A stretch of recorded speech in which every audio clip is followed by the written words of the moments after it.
This is something I want to address for a few minutes. Any size business really can use an advisory board, even if it's an advisory board of 5 people who you trust. Be your accountant, your business advisor, some people within the community. Because don't you feel kind of isolated sometimes working alone, right?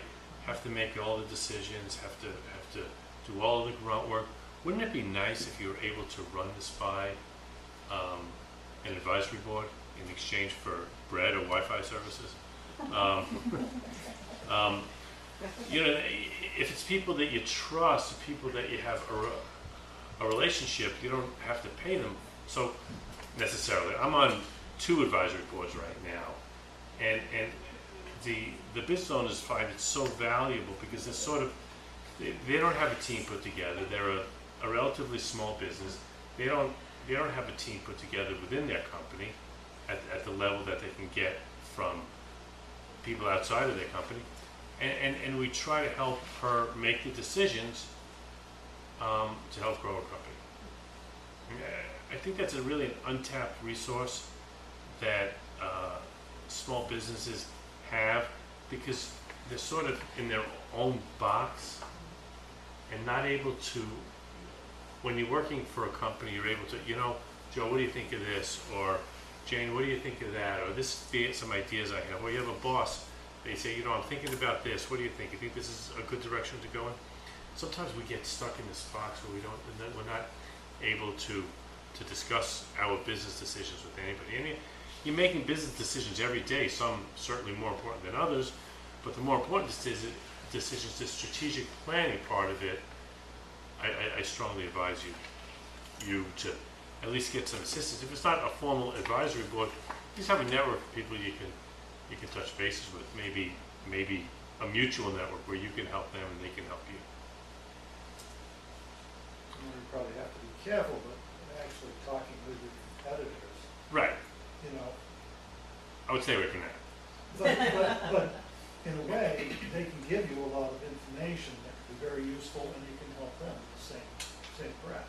Right. To get to the top, it isn't whose fingers you can crush, it's who else you can help up along the way. Right. That's really how you get up there. It's not by just beating everybody else down. But that's exactly right. Right. Or develop relationships with people within that same industry who are not in the same market as you. Right. That's what I'm sort of saying. Right. It's not necessarily. Right. Or join groups on LinkedIn. Right. Or join groups online. There's that exchange now that is so prevalent, where people have questions, they answer, and there's a real back and forth going on. And outside consultants in small businesses, especially if you don't want to take the leap and hire somebody, you can hire an outside consultant for actually a lot less money, even though they're more per hour, but you don't have to pay your employer taxes, and you hire them just for a set period of time. So if you need some help developing your website, don't hire somebody for that. Hire from outside, or even if you need, certainly accountants, attorneys, or marketing people.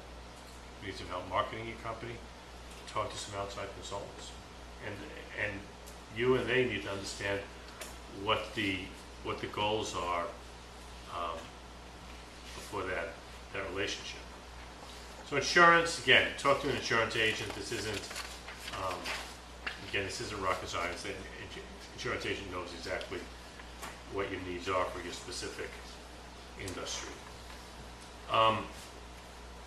Financial projections. Financial projections are when you're looking for a loan, or when you want to understand where your business is going financially, there are models that we're able to help you with. We can model out over the next 1, 2, or 3 years based on certain data that you provide to us, so that we can help you with what can we expect? What can you expect from your business as far as profitability over the next 1, 2, or 3 years. I think it's really important, especially in your situation, since you're starting up. What are your expectations? What kind of sales are you expecting? Where do your expenses fall in there? And what do you need to live on? So what's your salary going to be? And how about the people who work for you, if you know, when you do have to hire? So we help with, one of our main areas that we help with is trying to understand that, because a lot of people, don't have the expertise to put that together. They don't understand Excel, quite possibly, and we have all these templates that are able to do that. So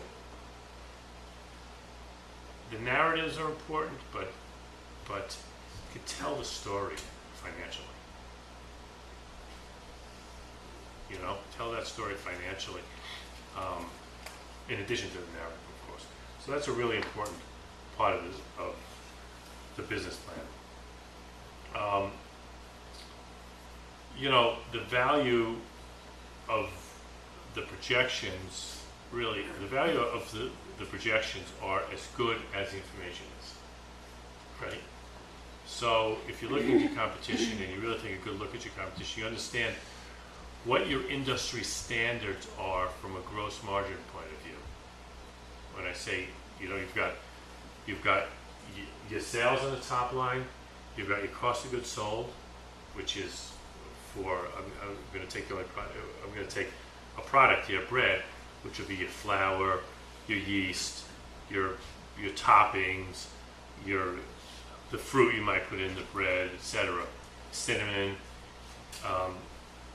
those ingredients. So your sales less those particular ingredients would be your gross profit. Now that'll change as you sell more. You'll be purchasing more ingredients, so that'll change. But that percentage of gross profit is what's important. So in the restaurant industry, standard percentage of gross profit is between 65 and 70%, right? So you need to know those numbers. What are your standard? What are industry standards? In the health food store business, like most retail, it's usually 50%, right? And we have all that data available to us as well. So taking those numbers, and then you have your operating costs under that. That's usually a fixed cost. So you have your rent, you have your insurance, you have your utilities, you have telephone, et cetera, et cetera, et cetera. Those are all fixed costs. So you can understand, if your sales go up, your cost of goods sold go up, and your gross margin goes up, your fixed expenses stay the same, right? Because they're operating expenses, fixed expenses.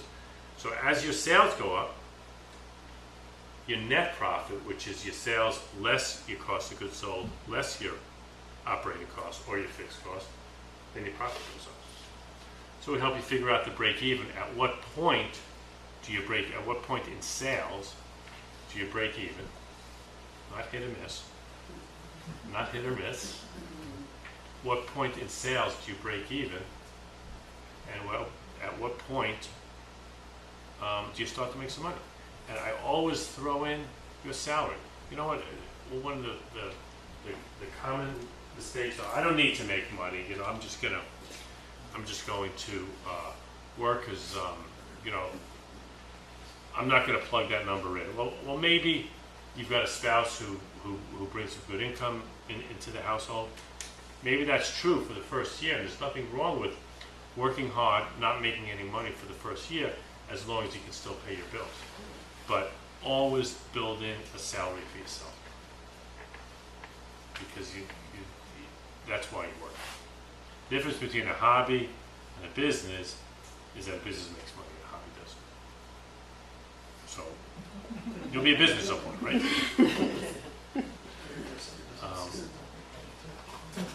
So that's a good point.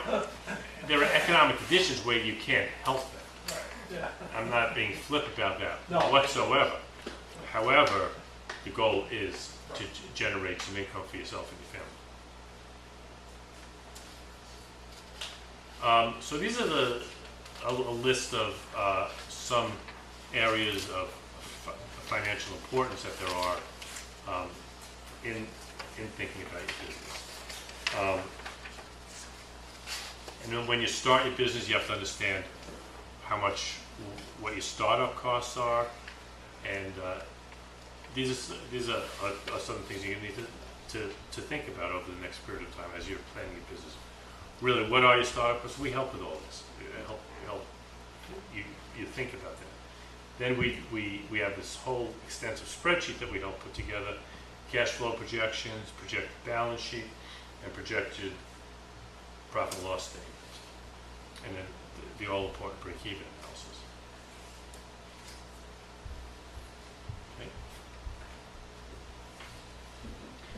So this is something that if we make an appointment with these folks down in Wolfboro, they would help set that up? Maybe not the first appointment, because we need to get to know you a little bit first. So the way our appointments work are that we have initial appointment, it lasts up to 2 hours, let's say, and then we can help with projections. Maybe start with that first appointment. We need some background about your business, need to understand your industry a little bit, need to just understand who you are a little bit, and then yeah, absolutely, we can help with all this.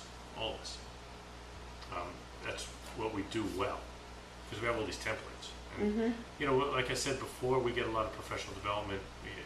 You weren't here at the beginning. We get professional development around all this too, because we're tied into a national organization. So yes, that's the question. And if you're looking for financing, you've got obviously the bank, commercial loans. You've got commercial loans with government guarantees. The SBA guarantees that the Business Finance Authority will guarantee a loan. So there are enhancements that the government provides that a bank would be willing to lend you with less risk, because the government is providing enhancements. In other words, they're guaranteeing a certain percentage of those funds. And you're very lucky here. You've got the Wentworth Economic Development Corporation, which is out of Wolfboro, which is where you'd be meeting the SBDC, and they provide capital for companies. So if a deal is not bankable, which many deals are not, in other words, a regular commercial bank would not lend to you, WEDCO, which is one of the 10 regional development corporations, which were funded with seed money from the federal government years ago, and they have revolving loan funds. So as you take out a loan and you begin to pay that loan back, they can recycle that to other companies. And do they, I'm sorry, I was just wondering, the WEDCO, is there an area that they, Yeah, in Tamworth. okay. There are 9 towns. They have a minimum size? No? I don't think so. I mean, Just small loans. they for won't do small business. they won't do $1,000 loan probably. That's what I'm saying. Oh. Because some people might have very small needs to Um, get started. Yeah, but there are ways to. I've got some other resources. Got some, well, there's a company called Accion, ACCION, which is a company out of Massachusetts, which is an organization out of Massachusetts. If you're looking for some information on them, On microloans? yeah, email me, and I can provide some information. But it fits. There's certain criteria that you have to fit. One of them, and microloans is an area that has changed a lot, and it's because there's a lot of paperwork for small amounts of loan. But you couldn't have declared bankruptcy over the past 12 months. You can't be behind on any of your loans. There's a certain income threshold that you have to be under. Anyway, if you emailed me, my card's in the packet, I could give you more information on that. But WEDCO is a great organization.